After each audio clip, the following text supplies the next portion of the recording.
RC 統合。どうもこんにちは。こんにちは。ラジコ東です。リスの下です。はい。はい。今日もねまたやっていきたいと思うんですけれども、はい、ちょっと前に知り合いがね、なんかね、誰かの話を聞いたらしいんですけれども、はい、その人のうちはすごいお金持ちだよと聞いてたんですけどね。なんでそんなにお金持ちなのって言ったら、羊がいるって言ってたんですよ。と思って、じゃあ牧場か何かやってるんですかって、いや違いますよ。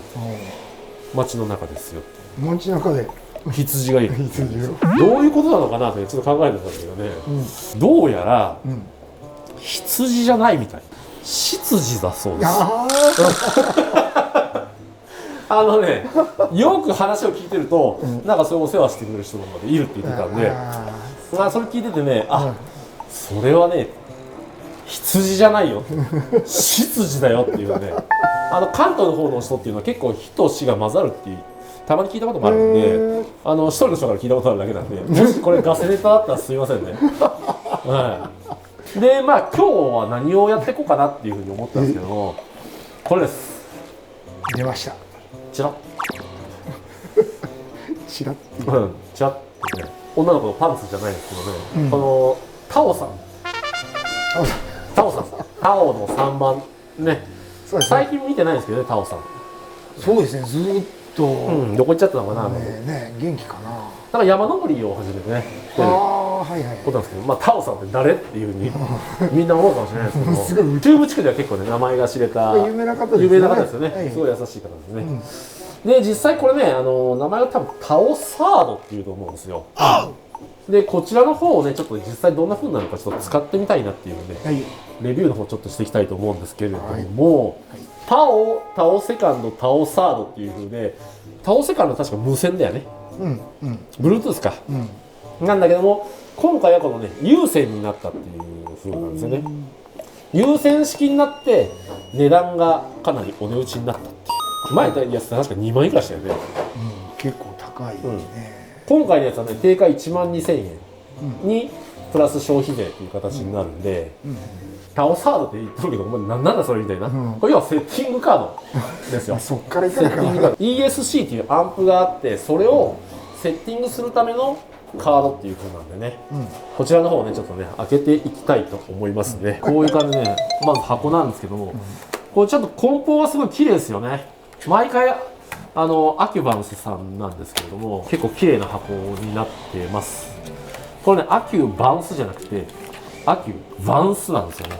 わかります？ウに点々かな。ウに点々なんですよね。ちっちゃいな。僕前の動画でアキュバンスって書いたらね、社長から電話かかってきてね、違うという社長に怒られちゃって、社長すいません謝っておきますよ。アキュバンスですからね。なんで今回も僕がこれタオさんって言ってると、また社長から電話がかかってきそうなので、一応タオサードって言ってください。社長違ってたらまた電話ください。これはねタオサードのセッティング項目一覧表ね、細かいことがいろいろ書いてあるまず紙がありますと。はい、これちゃんとマニュアルね、これねよく読みましょうね。よく読まない人ばっかりだと思うんですけど、一応 QR コードもついてて、ここでねそういう細かい説明とかもね分かるって、今スマホで簡単に見れるとね、いいのかなと思いますけどね。でこちら本体ですね。はい、これです。じゃじゃん。これビニール取っちゃおうかな。そうですね。ヒュッと。はい、これがねタオサードの方になります。結構質感とかもね、これちょっとこのラバーっぽい処理がしてあって、セーブボタンにリターンボタンにっていう風でね、エンターとあと上下左右のボタンがこういう風についております。で今回この配線の方がねついてきてるんですけれども、これ自体にはちょっとねバッテリーは搭載されてないので、これを直接このリンクですね。じゃあねこれねもうつなげてみようかなっていう風で、でね、この PC とつなぐケーブルなんですけれども、最近これ充電だけのやつとかもあって紛らわしいんですよ。で何本かあると例えばパソコンつないでも全然データがね更新できないっていうのがあるので、僕はねちょっと分かりやすく最近ねこれねマスキングテープ貼ってますね。これだとちゃんとデータが送信できますよっていう風に。送信できるやつはうんマスキングを貼って、そうそうそうそう。ただの充電ただの充電のカス USB はもう何も貼らないっていうことですよね、はいこういうふうにね貼っと前とかでもね、もうめちゃくちゃねなんだこれなんで繋がんねえんだっていうのが結構あったりとかするんで、僕はいつもこういうふうにね、やっております。大事だと思います。でね、まずそのつなぐにはアンプを ES なんてリンクモードっていうのにしなくちゃいけないんで、ちょっと外でやっていきましょうか。おし刺さった。はい、じゃあこれでスイッチ入れます。ちょこっといいよ。とりあえずつかない。あ、すいません、これ逆だった。なーにこれ逆だ。これの向きが逆だった。恐ろしいこと言っなんでつかないのかなと思って、あ、ついたついたついた。嬉しいね、なんかね。こういう感じでね、メニューが出るんですけれども、はいこれでまずこの ESC データを保存してみますか。それね、これどこで保存するんだろう。保存ができるんで、ESC プレビューかなこれ。データ編集、データ送信、簡単セッティング、ファイル管理、カスタムメニュー、ESC 選択、バージョンラングエッジ。まあそれでいくと、これだよね。レビュープレビューだよね。うんこの中のやつ見るとね、多分。ポチッと押すと、ケーブルを ESC のリンク端子に接続してください。これも繋がっとるもんね。うん。ポチッと押すと、今のデータが、今のデータがこれ入ってんだ。あと出るんで、これそのままのデータだもんね。全くそのままそうだよね。まあ、とりあえずこれセーブしておきますか。セーブしましょポチッ。保存。ポチッ。う。どこに保存しますか。 ESC に上書き。新規保存、キャンセルのこの中にちょっと保存しようかなと思うんで、とりあえずこの中に保存しますね。ポチッと。名前が付ける。名前が付ける。D5 の A にしておきますか。そうしましょ D5 の A と。で、名前付けて、これで、エンターか、あ、違う。あれあれもう一回やり直し。レビューしてで、これセーブで保存の、新規新規保存の B5 の A で、これがセーブだね。多分ポチッ。完了。OK。お、できましたね、これ。これでできたと。で、データ編集、データ送信、簡単セッティングっていうね、これ肝なんでちょっとやってみたいと思うんですけども、簡単セッティングを押します。走行環境を入力するとおすすめのセッティングが表示されますと、カタカナでね、これ出てるんですけれども、で、OK ですね。ポチッと。走行カテゴリー選択、ドリフト、ドリフトリア駆動ね、ポチッとして、コースタイプ、うちハイスピードかな。ハイスピードじゃないですかね。ハイスピードだよね。ハイスピードコースにしまして、アスファルトのグリップはロー、まあローでしょロうね。ーの 10.5 っていう風なんで、まあこれでいいよね。これで、エンターかな、多分。ってやると、おすすめデータっていうのがもう勝手にこういう風に出るんですよ。ドライブ周波数16、ニュートラルブレーキ32とかね、イニシャルスピード。もう全てがそうそうそうそう。で、こういう風に出てくるんで、で書き込むのかな。これでセーブかな。セーブか。これセーブをしてみますか。ポチッ。で車に行くのか。上書きセーブしますか。完了。早い。あっという間に。これもう一回プレビュー見てみて、これ繋がってますよって、さっきの16の32とかなってますよね。で、これセーブで、保存で、ESC に上書きか。ESC に上書きして完了でしょ。で、これでセーブで、保存で、新規保存っていう風にして、D5B で、セーブ、完了、OK。っていう風なんで、これで変わったのかな。多分変わってると思いますよ。ですよね。簡単設定。めちゃ簡単ですよ。ファイル名変更。これなんだ。あ、入ってます。入ってますね。A、B っていう風にね。データ呼び出しみたいなのがなんだろで送信なのかな。データ送信でこれ送信しますか。なんだろう、送信しちゃっていいの。なんか D5 の A とか B とか選んでみたいとかあ、そっかそっかそっかそっか。ですよね。これで A 選びますよね。さっき一番最初にやった。ってやると、あ、ちゃんと残ってる。24のああ、そうか。16っていうね。これね、触っとると結構スマホ感覚でできる感じかな。なんかそんな感じ。とりあえず、今の ESC プレビューだと、このさっきこれでね、簡単セッティングでやったやつっていうセットになってるんですで、ちょろっと乗ってみますか。乗ってみます。はい、ちょっと変わった感じでね。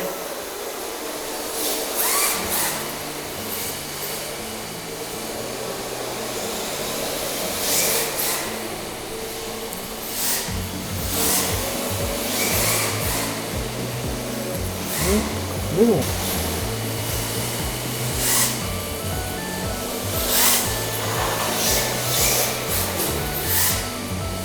でも乗りやすいよ。なんか乗りやすい？さすがおすすめですと。じゃあ、これで簡単セッティング違うやついきましょうかね。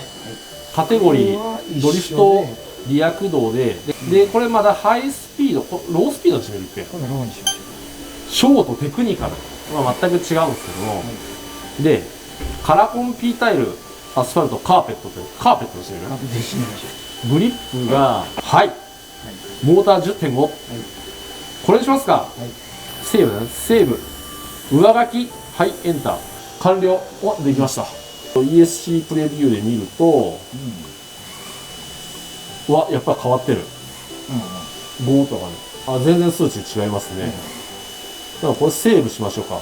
保存 ESC 上書きにしましょ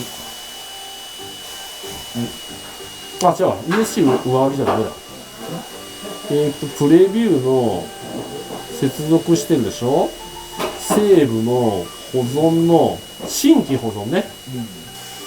D5 の看板、これでセーブね。完了 OK っていうふうにね。これでこのセットになっているというふうにね。ちょっと走ってみますか。はい。じゃあちょっとじゃあカーペットのテクニカルコースのハイグリップのセッティング、全くうちとは真逆なんですけども、これでねちょっと走ってみたいと思います。さっきのやつはね、うちに近いいつものサーキットっぽいセッティングですね。さっきよりも明らかにパワー出てるねこれ。出てますね、やっぱり。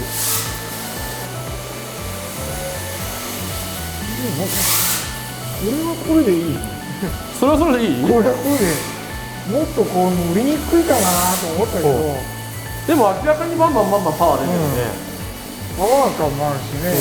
さっきやっぱり滑るっていうところでイニシャルスピードとかだいぶ落としちゃったもんね。こんなところですか。はい。さあ、今使ってみたんですけれども、タオサードね、結構直感的に使えるなっていうのが正直なところであって、慣れるまではちょっとやっぱりね、ちょっといじってもらわなくちゃいけないんですけれども、戻るだとかセーブだとかエンターとか、あとカーソルコマンド上下左右っていう風になってるんで、意外と使いやすいのかなっていうのは思いましたね。本当に今使い出したんですけど、それでもね、うわーとはならないんで、これガチな話、今開けたばっかなんですよね。でもう、ああでもないこうでもないって言って触ってて、それでももうセッティング変えれるんで、なかなかいいなと思って。あとね、何がいいのかなっていうのはね、データをねいっぱい保存できるっていうところがベストですよね。そうですね。いつもだとねこの 7pxR 使ってて、でデータっていうのはちょっと1個しか保存できないんですけれども、これがいっぱい保存できるっていうのはなかなかいいのかなっていう。と思います。ただこれの中にね、こうやっていっぱい保存できるっていうことはやっぱりね、違うサーキットへ行った時とか、今まで走ったデータとか、本当にナードダンパーの時の話じゃないですけれど、コースとかね、路面とか自分のスタイルに近いもの、多分呼び出したやつも変更できるんで、そういうことですよね。ちょっと優先にはなってしまったんですけれども、値段がすごいお安くなったっていうところが一番の決め手なのと、あと簡単セッティングっていうところですね、なかなかいいんじゃないのかなっていうふうに思いますね。でこっちでね変えれるって思えば、まあ有線でもね、そうですよね。こっちは無線でやれるんで、はいはいはい。で変えたやつをまあ有線で保存していくっていう形であれば、大丈夫じゃないですかね。大丈夫ですね。はい。ぶっちゃけた話、本当に今開けたばっかなので、大丈夫、2人で大丈夫かって言いながらこれドキドキしながらいじって触ってて、で、簡単に変えれたんで、誰でもできると思います。はい。多分大丈夫だと思います。最初のね、このリンクモードとかね、その辺さえしっかり把握しておけば全然問題ないですね。こんな感じになります。ドタバタでしたけど。ドタバタでしたけども、ガチ開封でもできました。大丈夫です。大丈夫です。ね、そんなに難しくないです。すぐ慣れますね。多分ね、今後のアップデートにもね、期待できるんで。僕の場合7PXR 使ってるんで、まあ、プロポでもできちゃうんですけども、まあ、3話系とかね、KO さんとかそちらのプロポを使ってる方っていうね、今全然いいと思いますよ。簡単にパッパパッパ変えれるんで、あとはちょっとね、よくセッティングわかんないよっていう方はね、最初、簡単セッティングっていうのがあるんでね、そちらの方もおすすめだと思いますんで、もしよかったらね。もし、ジャービス WX、あと、双葉さんの MC970 かな。そちらの方を使ってる方っていうのはね、これ全然いいと思いますよ。970もいいんですか？って書いてあったよ。ということで、ちょっとドタバタのレビューでしたけれども。できます。いいものです。はい。すいません。じゃあ、今日は以上になりますので。はい。ありがとうございました。ありがとうございます。